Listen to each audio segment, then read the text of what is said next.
And hello, everyone, and welcome to another edition of the Social Justice Forums. I am Daren. Jaime, we thank you for joining us. If you're asking the question, what is this show all about? Well, we take a look at many of the inequities that people face. We promote different points of view. We promote civic awareness, and we bring you the information that matters the most with some very informative guests. So we invite you to stay connected to us as the Social Justice Forums begins right now.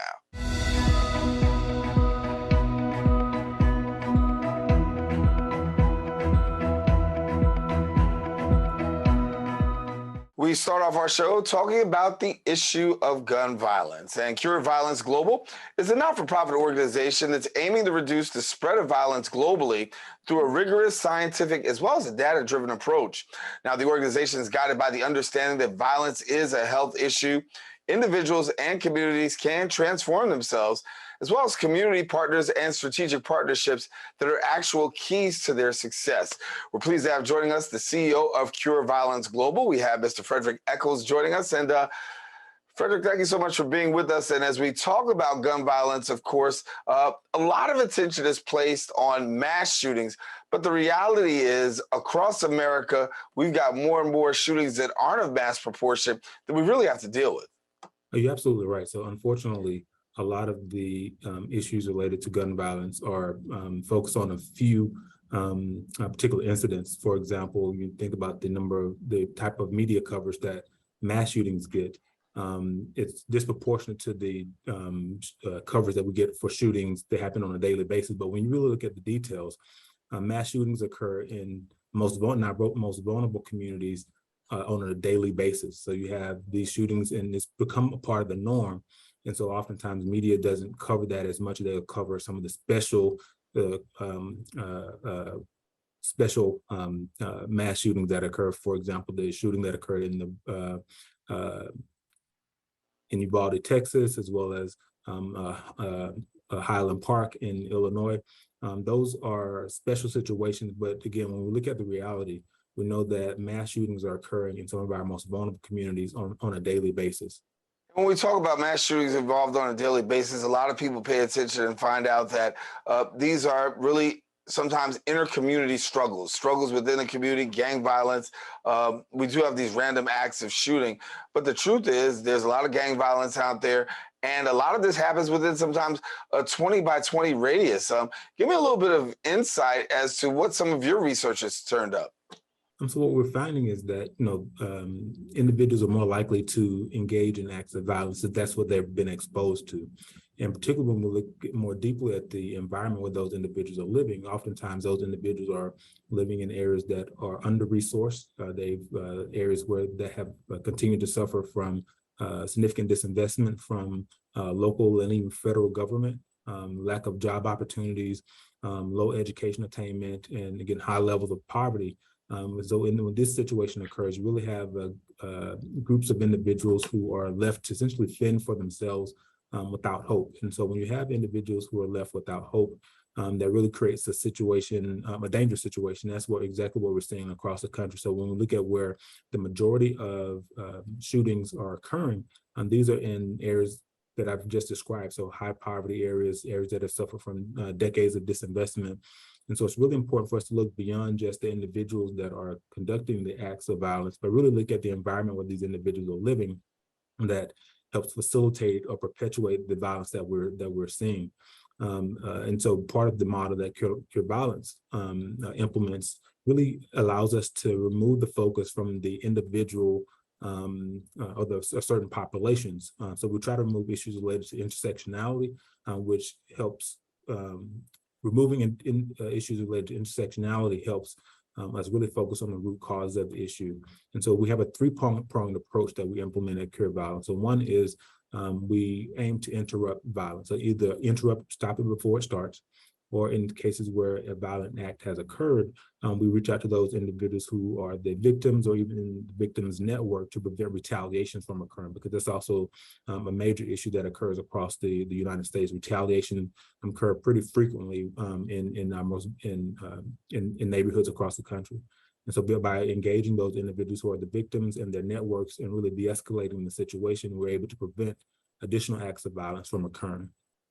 Second, we identify those individuals who are high risk for committing acts of violence. So one, we identify those individuals who may be have a history of committing acts of violence, but we also don't limit ourselves to just looking at working with those individuals. We also have to be mindful of individuals who are living in our community who may have difficulty just managing the day-to-day stressors of life, right? So those individuals who may have difficulty paying their utility bills, individuals who maybe have difficulty putting food on their table, keeping a roof over their head, paying their car note, obtaining employment.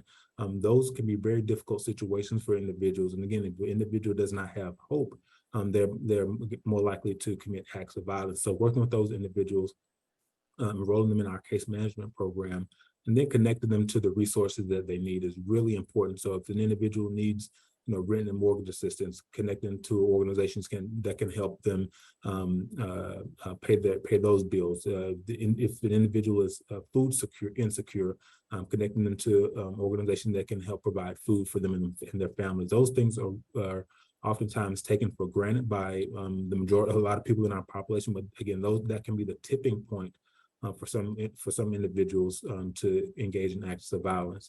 And then the third thing is, we want to change the community norms, change the social norms around violence, the perception of violence. And that is done through consistent and a very intentional, culturally sensitive community engagement. We have to make sure we're engaging the community in a way that is meaningful for them. And so we really have to tailor, and that's one of the beautiful things about the cure violence model, is that we're able to tailor it to the community based on the community's needs, not based on what we perceive the community to need, right? And so that's one of the challenges with that I've experienced even with the government is, we have what we call Ivy Tower syndrome. So we'll develop programs, initiatives, and provide information on what we think the community need without allowing the community to actually let it inform us about their true needs. And so by working with individuals who are trusted messengers in the community, we're able to obtain that information and again, connect individuals to the resources that they need. And when we think about changing the social norms, we've seen this happen time and time again as well. So those individuals who are high risk, once they start getting connected to the services that they need, they'll start spreading the word to other people in their community. And so then what we're start seeing is that those individuals who have a lower risk of actually committing acts of violence start taking advantage of the resources that are available in their community. And again, that's just part of the change in the social norm to prevent not only individuals from committing acts of violence, but we want to really change the trajectory of the entire community so that everyone in the community can have an opportunity to thrive. When we talk about the community, obviously a lot of this is really dealt with community buy-in, because in order to have success, there's got to be this community buy-in. Talk to me about your programs and how you really work to get that community buy-in, so that way you can reach some of these, some of these people who are with the guns, and your violence interrupters can have an opportunity to really land safely. So community buy-in is extremely important, and we achieve this by making sure that the people that we hire to represent the organization in communities are trusted messengers, so they have credibility in those communities. They're trusted individuals, and by having those individuals engage other people who are laypersons in the community, we're able to have a greater impact, and we're able to get the community to see not only are we investing in individual households, but we're investing in the community at large. And that has really given us a great return on the investment. And so when investing in people is really important. One of the things that we like to highlight is, the individuals who are deemed to be trusted messengers are oftentimes justice involved. And we pride ourselves by being able to give them a fair opportunity as well, because one of the challenges that I saw with working in government was oftentimes we would give individuals who are justice involved what I consider to be token opportunities, meaning that we just check in a box saying that we hired someone who is justice involved. But then we look more closely at that. Most of the times, those job opportunities do not provide livable wages. They do not provide access to mental and behavioral health services or employee benefits, medical and dental benefits. And so you're not really giving them an opportunity to thrive. And so one of the things that we are adamant about is making sure that, we do our very best to, one, remove the stigma associated with individuals who are justice involved. And we do our very best to make sure that they are paid a livable wage, given full benefits, so medical and dental benefits, and that they have access to mental and behavioral health services, so that they can have a true opportunity to have a good quality of life outside of the correctional system. And when we talk about looking at the community, obviously you have your people who are really boots on the ground. The program is very successful. What do you find to be some of the strengths of what you're doing that's actually reaching people, having an impact, and actually making a difference? I think the strength in what we're doing really comes from being able to hire the right people. As I mentioned before, a lot of the individuals who are the credible messengers and the trusted messengers in these communities are individuals who are justice involved. And so, again, working to remove stigma and give them a fair chance is really something that we pride ourselves on. But then when we look at the impact that we're having in community, it's really important to make sure that that information is documented. And so one of the things that we do across all of our sites is we have an onboarding program where we train individuals who are doing the work to do data entry. So we need to know the impact that the program is having. So we have a state-of-the-art database that captures over 250 metrics across each of the sites. And this information is being received by us daily, so we can see the impact that the program is having in communities, not only in the United States, but across the world. And as we tell our team, if it's not documented, it didn't happen. And so it's really important for us to be able to tell the true story about the impact of the program in communities, as well as advocate for evidence-based violence prevention programs at the local and national level. And the only way we can do that effectively is if we have data. And so data management and data collection and using proper techniques to analyze the data are really important to secure violence globally. That's something that we pride ourselves on. Well, when we talk about data, we know that you mentioned before that data really drives a lot of the success of what's going on. I've often had this conversation when it comes to really interrupting violence. To say that we broke up a fight, broke up a shooting, broke up, something drastic from happening and traumatic within our community. Sometimes those numbers really can't be counted for because it didn't happen, right? So how do you go about getting that message out to let people know, hey, we're successful? So that's something that we do on a regular basis. So with every site that we have, we provide monthly reports to the sites. And so at least the sites that are utilizing the database, we provide monthly reports to the site. And this shows the hours spent conducting certain activities, the number of interruptions that occur, the number of hours spent helping communities with behavior and social norm change, as well as the number of individuals that are enrolled in case management and connected to resources. So all that information is captured. We also look at the risk vulnerability, do a risk vulnerability assessment where we're looking at the risk of individuals who are being connected into our case management program and monitoring them over time. And so that information is provided back to the local governments and the organizations that are conducting or implementing the cure violence model at the local level. Share with me a little bit more about your violence interrupters. I know it's a trained program that you have, but these are the credible messengers, as you said, that really have that impact in the community. So share with us a little bit about how you work with them and the impact that they're having on the ground. So we work really closely with them. So we help local organizations as they're trying to build the staff for their site or the workforce for their sites. We assist them with making sure that the right individuals are hired for the job. And so we know that violence interruption is a dangerous job, and it's a non-traditional job. And so you really need to make sure you're hiring the right individuals. And so we have essentially employment screenings that are done, and our team helps with that. And so we're able to help verify an individual's credibility in community. And so we do that before actually bringing an individual or recommending that an individual be hired at the local level. And this is, again, really important because if you hire the wrong person, so if you hire someone who does not have credibility in the community, because of the nature of this work, they could really be setting themselves up to get killed. And so we want to make sure that the right individual is hired, and the way we do that is, again, by working really closely with local governments and community-based organizations that are doing the work during the hiring process. So we make sure that we adhere to our protocols so that the individual's credibility can be verified on the front end, so that we can really set the program up for success. Then after the individuals are hired, we onboard them. So for a lot of individuals, this job opportunity would be the first structured job opportunity. So things like data management, timekeeping, those things can be really relatively new, especially considering that some of the individuals may have just gotten out of jail or prison. They may have spent 20, 30 years in prison or jail. And so we want to make sure we're setting them up for success as well. So we tailor our onboarding process to meet the needs of everyone in the room. So we want, even for those individuals who may have a 6th grade reading level, we want to make sure that they can comprehend what's been asked of them, as well as implement their duties and their scope of work at the greatest level of proficiency possible. So for you, I know that you have the Violence Interrupters program, but then you also have a program that really deals with at the hospital, because we know that hospital scene can be quite traumatic. Many hospitals, maybe level 1 trauma hospitals, have pretty much induced that there is a lockdown at the hospital, but there are some resources that are available. And I know that you do a good job of really training people of dealing with the hospital. Share with us a little bit about that program.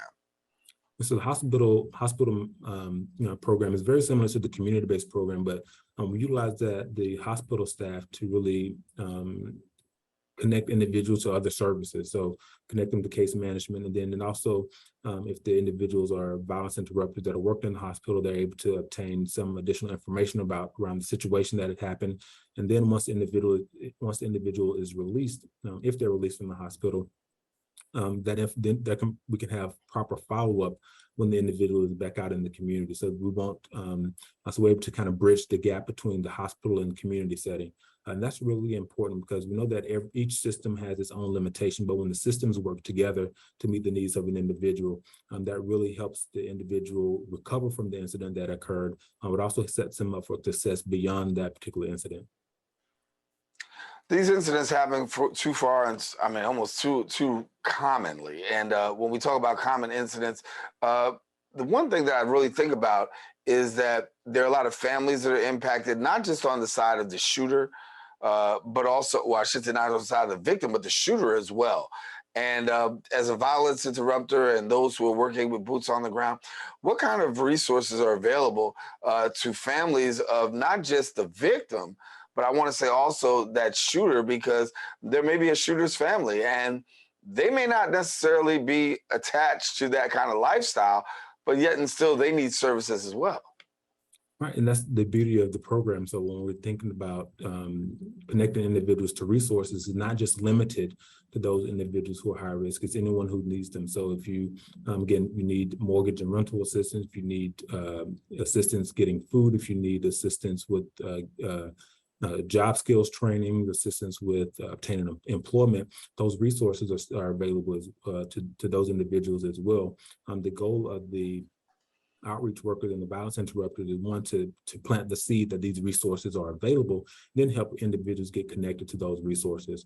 One of the things that we've worked to do as well with some of the sites is to establish protocols so those individuals who are deemed to have the highest risk of committing an act of violence due to these issues are able to get connected in a more timely manner. And again, that helps us really operate with a sense of urgency to get those individuals connected as soon as possible. In the future, as we are looking right now to really dealing with gun violence, and we know that there are new gun legislation laws and things of that nature, talk to us about what you're seeing moving forward, because we are seeing stricter gun laws, we are seeing stricter legislations when it comes to these guns, but I've often argued that the ones that are actually committing the crime really aren't paying attention to that. What are they paying attention to in order to be able to make that turn and put the guns down? I think you're raising a really important point. So when we look at legislation related to guns and gun availability, oftentimes the individuals who are in communities aren't paying attention to that, because that hasn't been a barrier for them. So I think for the law-abiding citizen, a lot of the gun laws can create additional steps for verification to make sure that they are sound and that the purchase of a gun is appropriate, right? But for the black market, those individuals, whether you have strict gun laws or loose gun laws, you're going to have those black market guns in your communities. And that's one of the things that we've seen. So even as the gun laws have gotten stricter, we've seen more and more black market guns in our communities. And so we have to really do a better job of working in community. And I think, as you have, for us to have credible messengers who can engage those individuals who may have those automatic assault rifles and they're only 14 or 13 years of age, that's a problem. But when we have the right people engaging individuals in our community who are high risk, we're able to have an impact that legislation may not be able to achieve. How are you seeing the impact of gun violence across the United States from your perspective? We're in a very dire situation right now, particularly for African American men, aged 15 to 40. Firearm-related violence is the #1 cause of death. And that's something that should not. I think one of the challenges is that we've heard this time and time again. We continue to see African American and other minority communities disproportionately impacted by gun violence and other types of violence. And so we have to really create the situation, or really create the narrative that this is not normal. And we have to get the communities involved so that they can not accept this as normal, right? And so there's a lot of work that we have to do, not only at the local level, but the national level. And I think the stigma that has been attached to certain populations, and then the issues of intersectionality, issues related to systemic racism, continue to plague those communities. And so we have to really do a better job of advocating for Black and brown communities across the United States, and instilling resources in those communities. As I mentioned before, a lot of the communities where you see high levels of gun violence, they are stricken by poverty. They have been the subject of disinvestment for several decades. You have low education attainment, few job opportunities, lack of access to quality health services, and in particular mental and behavioral health services as well. So there's a lot of work that we can do as a system to help improve the outcomes in those communities. But we have to really be adamant about pursuing social and health justice across all platforms. Until that happens, it's going to be a piecemeal process. So one of the things that Cure Violence Global is able to do is work with communities so that they can leverage resources that are already available, so that they can help those communities have a brighter future.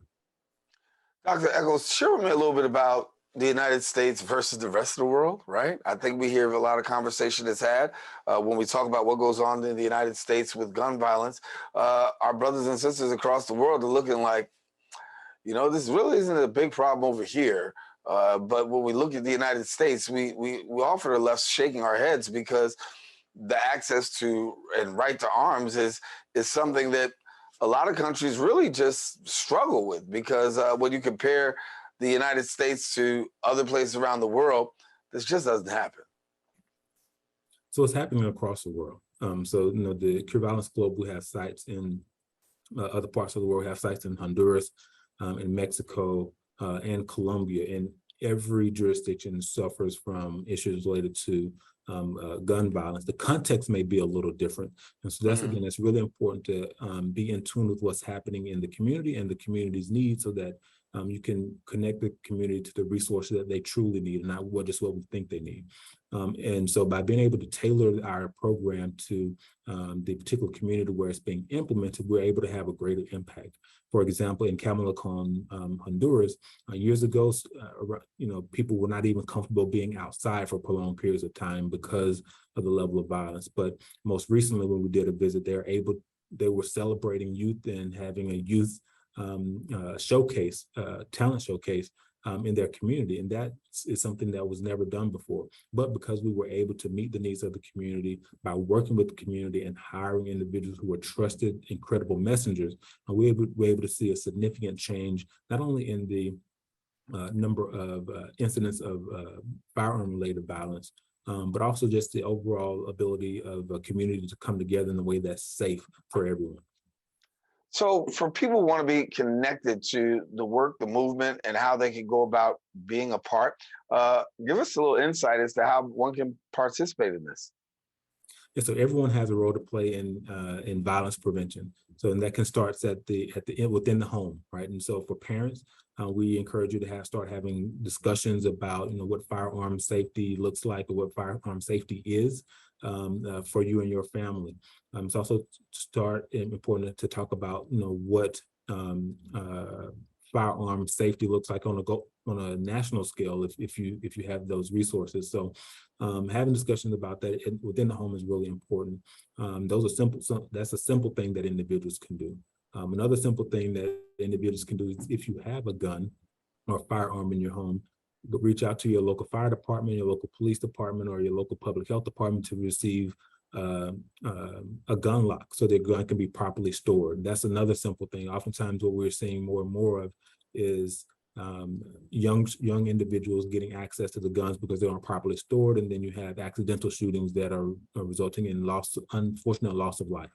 And so properly storing a gun and making sure it's properly locked is really important. So those are two simple things, but you can also reach out to Cure Violence Global. You can reach out to us online at www.cvg.org. Again, that's www.cvg.org. And then if you want to get connected to us for more information about our program, if you're interested in learning about how to implement our model at your local level, you can reach out to us online as well. Dr. Fredrick Echols, Cure Violence Global, thank you so much for being with us.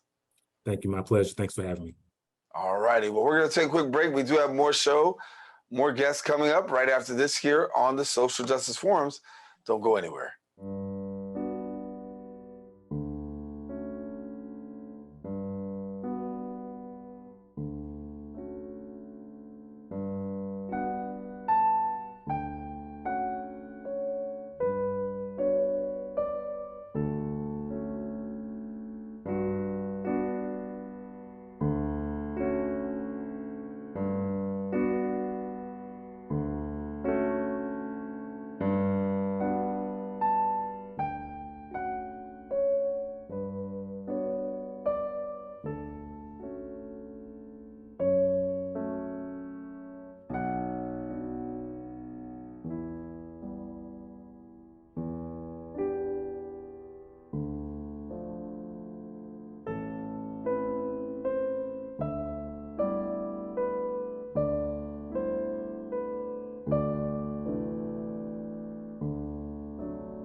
Welcome back to the show. Her Justice is a not-for-profit organization providing free legal help to low-income women living in New York City in an effort to address individual and systemic legal barriers. Now, this month is Child Support Awareness Month, and Her Justice is committed to ensuring justice for parents navigating this overburdened system.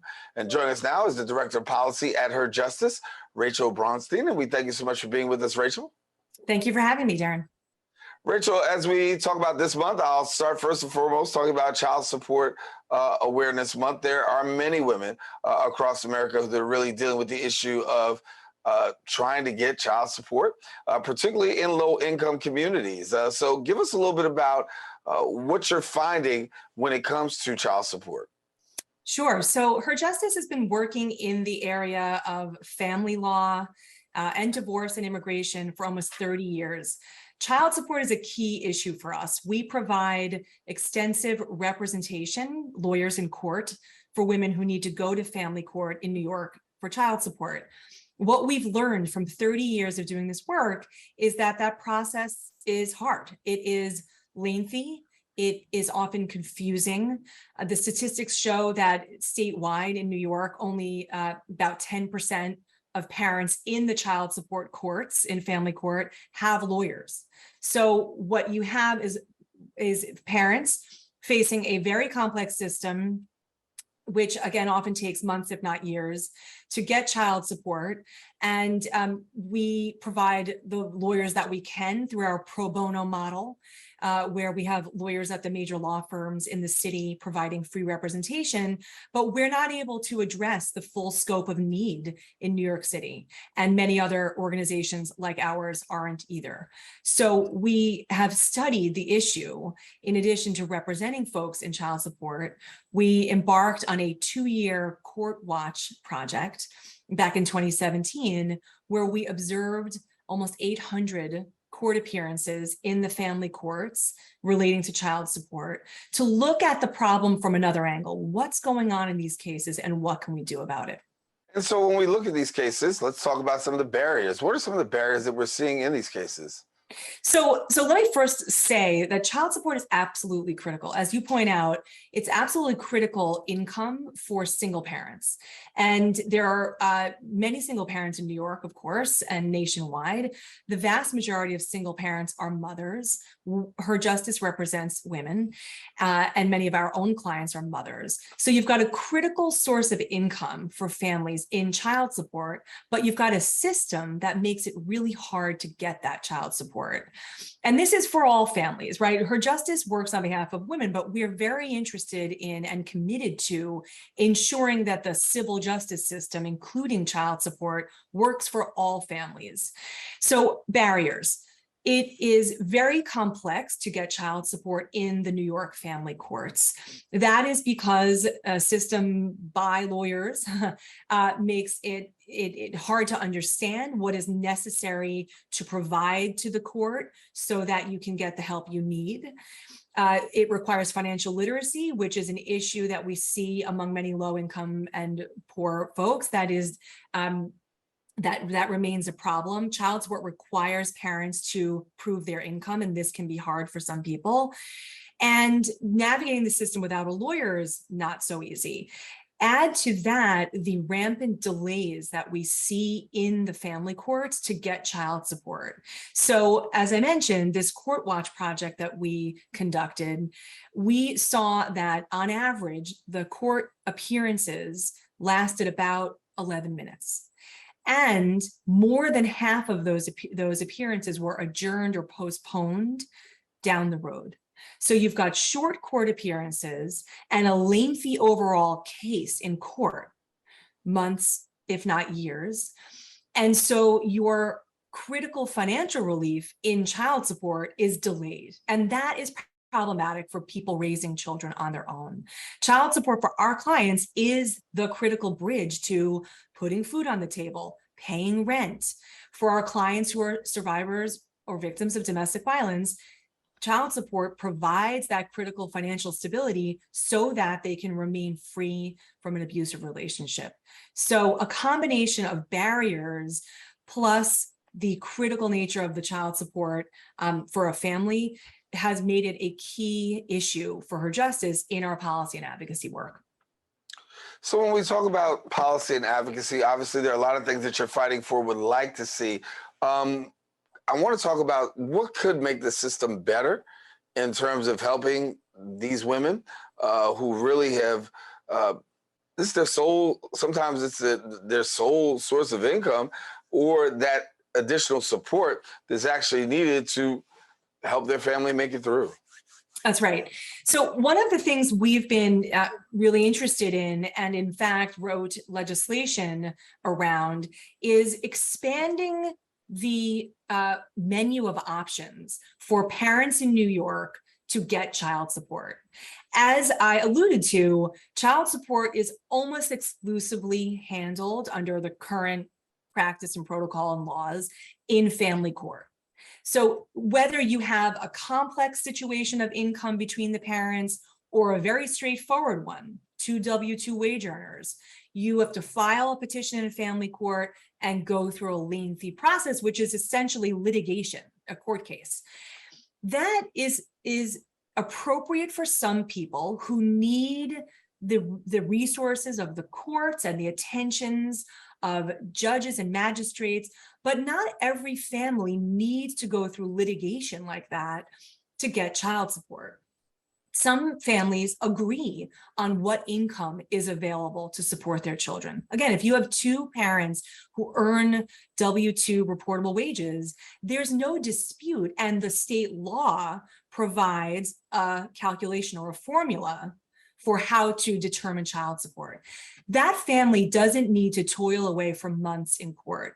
And so what the subject of legislation, which we were proud to draft and have introduced by Bronx Assembly Member Reyes and Brooklyn Senator Persaud this past winter, would create an administrative pathway, so outside of the courts, through the state child support agencies, for families who agree on child support and the income available for children and don't need to be in court. They would be able to reach agreement in an administrative conference, again, facilitated by a child support agency, get that order then transmitted to court, signed off on by a court, and have the weight of a court order, right? So if one parent then doesn't pay in the future, the recipient parent could enforce that order like you would out of any family court case. And it would be a much more expeditious process. It would be a fair process for families who don't have the days to take off of work to go to court, or the extra money to incur child care costs if you go to court month after month after month in a regular court case.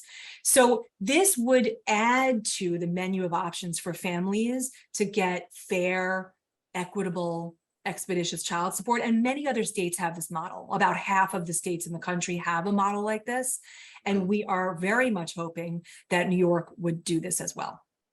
Well, when we talk about New York, give us New York as an example. How are we faring compared to other states when it comes to this particular issue? Well, I think New York has such a robust and strong court system. New York puts a lot of our civil justice needs in the hands of our courts. For example, child support, you must go to court. We have a lot of custody litigation, other matters like that, orders of protection and domestic violence, that her justice also works in those areas. So New York is a very sort of court-heavy state, which is, again, very appropriate for many families. But I think that New York has a lot of opportunity to follow the model of some other states and do better. I point out here that the pandemic was very unfriendly to the New York court system, especially the family courts. The crisis that resulted when the public health situation evolved, which of course initially required that courts be closed, right? It wasn't safe for people to go to court, but over time, it became really important for families like her justice clients and others living in poverty in the state to access the courts, and they couldn't. The courts weren't able to quickly get up and running. And that is a major crisis. And we see that these sort of unmodernized courts, family courts in particular, New York, do all their business in person. E-filing or electronic filing of papers was impossible in family court before the pandemic, right? So it wasn't even possible for someone to submit a form through their computer. They had to go to court, to wait online for hours in many cases to submit an initial paper in a case. That's really problematic when the courts are serving hundreds of thousands of people. And so we've seen other states really pivot in the wake of the pandemic and innovate. For example, Massachusetts innovated in child support in particular and stood up a program like the sort that we've proposed in our legislation so that undisputed child support can be handled outside of the courts. They did that to address pandemic backlog in their family courts. And we're really hoping that New York, when faced with a crisis of backlog in the courts and many people who need help, would innovate similarly. Yeah. When I talk about the backlog, we've talked about this on the show. We've had legal analysts who've come on and said, when we look at what goes on in the court system, it can take months and now sometimes even an extra year because of the cases due to COVID, then the courts being shut. For you, boots on the ground, what are you seeing by way of time frame of delay in terms of getting service to your clients? Because sometimes a court action is the best possible action for your client, but if you can't get into the courtroom, that also further exacerbates their issue. Absolutely right. And we see even longer delays than we had seen and studied prior to the pandemic. So there were categories of cases in family court that were unavailable, that folks couldn't access. So you couldn't file, for example, for child support in the early months of the pandemic. The courts were not accepting child support petitions in New York City in particular, where a huge volume of child support is done for the state, as you can imagine. So full closure, over time, that petitioning became available. But then for folks who were able to navigate a new virtual appearance world, right? Because the courts then were able to make remote or virtual appearances available in some of the family court cases that we handle. Then you would get a short appearance and you would get your next court date 4, 5, 6 months, if a year down the road. Now, so the court is doing its best to triage the need. The need is enormous. It has always been enormous for family court help. But the need plus the backlog, I understand that the burden on the court is significant. So they're doing their best to triage, but our own lawyers are seeing adjournments or postponements of cases that are way outside of even what we saw before the pandemic, which frankly was problematic. I mean, we've studied this issue for years pre-pandemic because it was invisible, I think, to a lot of policymakers, how long it took to navigate the family courts, and it was so critically important to change. So it has really gotten to be a huge crisis. So I want to take a moment to talk about the correlation. When we talk about child support, we also talk about child poverty. And many people won't put that correlation together, child support and child poverty, but you do. Give us a little bit of filling in that blank, because I don't think many people, even yours truly, fully understands the magnitude of when we talk about child support and how that could potentially lead to child poverty. I'm so glad you raised that point, because a lot of the advocacy work we've done around child support is simply to raise awareness of the connection between child support and childhood poverty. The federal child support program was started in 1975 to address childhood poverty. It provides lots of statistics over the years about the critical nature of child support for families. Some families, especially those living in deep poverty, rely on child support for half of their income. So it is an absolute necessity for families. And the number of families nationwide involved in the child support program, so families seeking orders of child support or seeking enforcement of orders of child support, is in the many millions, 11 plus million. So it's a huge issue for families to get child support. I will say, we always look at the whole picture, and focusing on child support as an issue of childhood poverty also means that we take great care and responsibility in what that means for families involved in the child support, like parents involved in the child support system. So there has been really important attention paid to the consequences of child support enforcement for low-income fathers, especially fathers of color, and what the burden of child support debt means in their lives. That research is really important. It really helps us understand, I think, as a society, what it looks like, given the importance of child support in children's lives, what it looks like for families to be involved with the child support system. A lot of the work Her Justice is doing is trying to shed light on the corollary experience for mothers in the child support system, mostly mothers living in poverty, mostly mothers of color like our clients, and what does it look like for them to pursue, in New York, for example, a court case for years on end to get basic needs for their children met.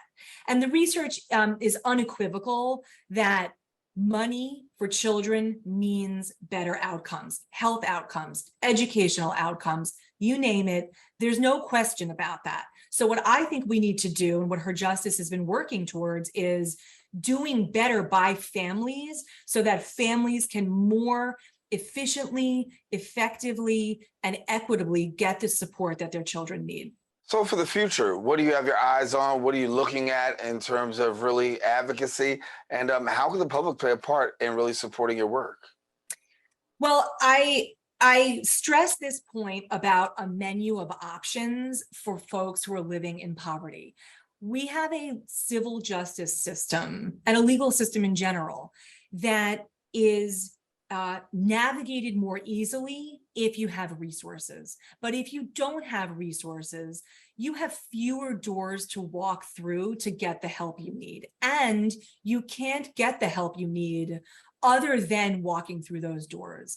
We're really interested in improving the menu of options for people who don't have money to afford a lawyer, or who aren't lucky enough to get one of our wonderful pro bono lawyers through the Her Justice program, to be able to resolve their disputes in a more efficient and equitable way. So this child support legislation that I referred to, that we were so proud and excited to build momentum around this past New York State legislative session, we're really excited about pushing that forward. We are really interested in bringing to light what it looks like for all of our clients, including our clients who are immigrants and undocumented and waiting for the status that they need to stabilize their families, to engage with the system, and for the system to be able to respond more fairly to the individuals who depend on it. Yeah. Well, walk me through a little bit as we wind down a little bit about where we are in terms of government support. I know you talked about the bill with Assemblymember Reyes and Councilperson Prasad. Talk to me a little bit about buy-in from government, because this is a weighty issue, and sometimes you can run into some resistance with government. What's it been like for you as you begin to make your case and let people know about the issue of child support? I have to say, we've been really pleased with the amount of support that we've built within government. Our state elected officials, including Assemblymember Reyes, Senator Prasad, and many of their colleagues, were enthusiastic about this idea.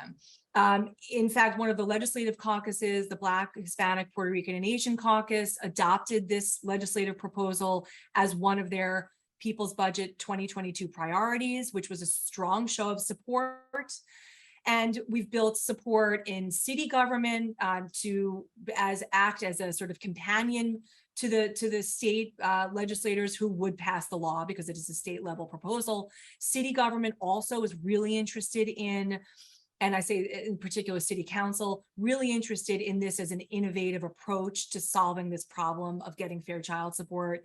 And within agencies, the Office of Temporary and Disability Assistance at the state level, which would implement the pilot that we propose in this legislation for an administrative conference process, really enthusiastic about it, and has much experience in thinking about this kind of a pilot, and we relied on their expertise. So I have to say, we found the partnership as advocates on our end with government, both elected officials and state agency folks, really inspiring. I think it takes that kind of multifaceted approach, and I know that a lot in government are looking for a solution to the family court crisis that we find ourselves in post-pandemic, that has existed for years but has shown its ugly face recently. And so I think folks were excited about this as a potential to start chipping away and making change. So for people who want to get in contact with you and stay connected and possibly assist the work that you do, how do they go about doing that? I would love for people to look at our website, herjustice.org. We have a policy page. We have a get involved page. There are folks who can volunteer in all kinds of ways. Of course, the lawyers out there can get interested in our work as lawyers representing individuals. But as we sort of reinvigorate our campaign around this issue in the coming session, would love for folks to check out the webpage and see what opportunities there are to write to your elected officials and say that the time is now for change. Rachel Braunstein, thank you so much for the information that you provided, much needed, and much information with regards to child support awareness, things that we definitely need to know. Thank you so much for joining us. We also want to let you know that, yes, we are at the end of our show, and we hope that you enjoyed this week's broadcast here of the Social Justice Forum. We invite you to stay connected to us next week. We're going to elevate the conversation, continue the dialogue. If you want to find out more information, don't hesitate to go ahead and watch the Recablecast again, or go to BronxNet TV on our social media platforms or BronxNet.org. Join us next week. We'll have another show, exciting guests, and more to talk about. Thank you for joining us. I'm Daren Jaime.